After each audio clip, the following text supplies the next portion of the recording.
ব্যবসায়ীদের কাছে যে এক ধরনের একদম সেই সারেন্ডার করা, সেটা কেন হলো? বিশেষ করে তারা এতটা হস্তক্ষেপ কেন করতে পারলেন? আমি আসলে ব্যবসায়ী, শুধু ব্যবসায়ী বলতে চাই না, এটা আসলে ভেস্টেড ইন্টারেস্ট গ্রুপ। এখানে ব্যবসায়ী ছিল, রাজনীতিবিদরা ছিলেন, তারপরে অন্যান্য ব্যাংকের সাথে যারা জড়িত সবাই ছিলেন, এবং সবাই এগুলো মানে যে যেখানে যার আর্থিক সুবিধা আছে তার জন্য ওরা ম্যানিপুলেশন করেছে, তার জন্য ওরা ক্যাম্পেইন করেছে, এগুলো তারা আদায় করে নিয়েছে, তাই না? তো এখানে বেটার ওয়ার্ড হবে ভেস্টেড ইন্টারেস্ট গ্রুপ, তাই না? এটা শুধুমাত্র একটা গ্রুপকে আইডেন্টিফাই করাটা হয়তো বা ঠিক হবে না। সেই ক্ষেত্রে আপনি বলছেন যে আসলে আরো অনেকে, হ্যাঁ আরো সবাই, এই যে ধরেন অনেক অনেক মানে অবশ্য এক অর্থে ওরাও ব্যবসায়ী, ধরেন এই যে যারা ব্যাংকের মালিক পক্ষের লোক ছিল বা যে সমস্ত আপনার ওনারদের, উনি যা ওনারদের কথা বলছেন, আসলে ব্যাংকিং আমরা ওনার শব্দটাই ব্যবহার করি না।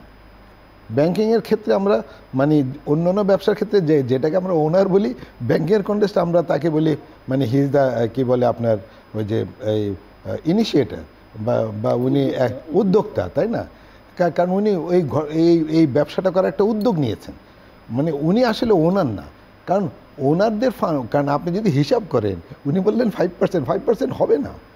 যারা নাকি ব্যাঙ্কগুলো চালাতো তাদের হার্ডলি 2-3% হবে কন্ট্রিবিউশন। তার মানে আপনি 2% কন্ট্রিবিউশন করে আপনি 100% ফান্ডের উপর কমান্ড করছেন। আর শুধু কমান্ড করতো না, এই যে গভর্নেন্সের কোনো বালাই ছিল না, জানেন?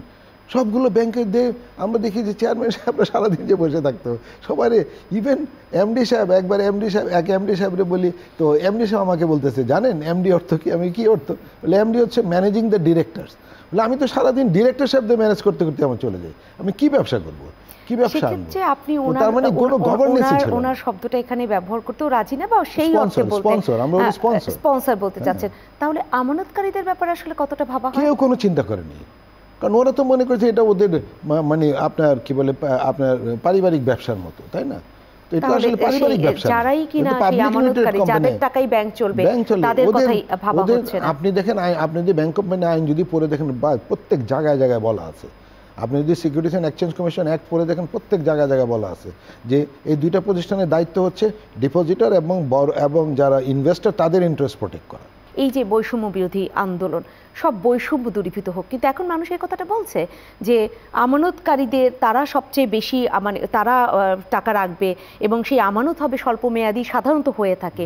কিন্তু ঋণ দেয়া হচ্ছে, বৈষম্য ওখানে ব্যাপক হারে হচ্ছে, বেছে বেছে ঋণ দেওয়া হয়, সেরকম বাছাইকৃত মুখগুলোকে ঋণ দেওয়া হয় এবং সেটা হয় দীর্ঘমেয়াদী। তাহলে ব্যাংক চলবে কি করে? আমাদের প্রথম যে জায়গাটায় হাত দেওয়া দরকার সেটা হলো জনগণ। আমি একটি স্লোগান রিসেন্টলি দিচ্ছি, যে শাখার ডিপোজিট সেই শাখায় বিনিয়োগ করতে হবে। কেউ বলবেন যে ওই এলাকায় বিনিয়োগের সুযোগ নাই, ব্যাংকারের দায়িত্ব হচ্ছে ওই এলাকায় বিনিয়োগের সুযোগ তৈরি করা, সৃষ্টি করা। বাংলাদেশ একসময় একটা গ্রাম ছিল, পুরোটাই বাংলাদেশ মানে একটা গ্রাম। সেই গ্রামে কিছু এলাকায় শহর গজিয়েছে। বাংলাদেশে সারা বাংলাদেশ থেকে আপনি ডিপোজিট নিয়ে আসছেন, এনে ঢাকা শহরে 60% আর চট্টগ্রামে 20% বিনিয়োগ কনসেন্ট্রেট হচ্ছে। তারপর 80% সারা বাংলাদেশের সম্পদ ঢাকা এবং চট্টগ্রাম নামক দুইটি শহরে আপনি পুঞ্জীভূত করছেন, আর বাকি 20% অন্য সারা দেশে যাচ্ছে। এটা হলো ব্যাংকিং সেক্টরের সাধারণ অবস্থা। আর যদি কিছু ব্যাংকের কথা দেখেন, যে সমস্ত ব্যাংক নিয়ে এখন আলোচনা হচ্ছে, সংকটাপন্ন যে সমস্ত ব্যাংকের কথা বলছেন, এই ব্যাংকগুলোতে কোনো ব্যাংকের এমন অবস্থা হয়েছে যে 78% বিনিয়োগ চট্টগ্রামের 4-5টি শাখায় কনসেন্ট্রেট করেছে, আর 28% বিনিয়োগ আপনার মাত্র ঢাকা শহরের কয়েকটি শাখায় কনসেন্ট্রেট করেছে, মাত্র 1% বিনিয়োগ সারা বাংলাদেশে গেছে। তার মানে হচ্ছে ওই সমস্ত শাখাকে ব্যবহার করা হয়েছে সেই চিরস্থায়ী বন্দোবস্তের যে জমিদার ছিল আপনার গিয়ে অ্যাবসেন্টি ল্যান্ডলর্ডস, যারা কলকাতায় থাকতো, তাদের জন্য নায়েব গোমস্তারা সারা দেশ থেকে সম্পদ সংগ্রহ করে তাদের কাছে পৌঁছাতো।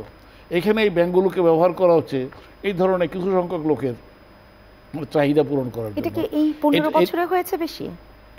এটা একেবারে আমি বলছি যে 2011 সাল থেকে এটা বেড়েছে।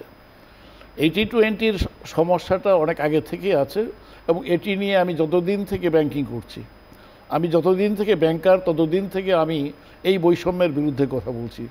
এবং আমি চেষ্টা করেছি, আমি যখন ইসলামী ব্যাংকের বিনিয়োগের দায়িত্বে আসলাম 2007 সালে, তারপরে আপনার 2010 সালে আমি ম্যানেজিং ডিরেক্টর হিসেবে দায়িত্ব নিলাম এবং 3 টার্ম আমি সেখানে এমডি ছিলাম। আমার সময়ে কিন্তু আমি চেষ্টা করেছি এই সম্পদকে জনগণের সম্পদ জনগণের মাঝে ছড়িয়ে দেওয়ার জন্য, এবং সেই ক্ষেত্রে আমার সাফল্য ছিল বিস্ময়কর।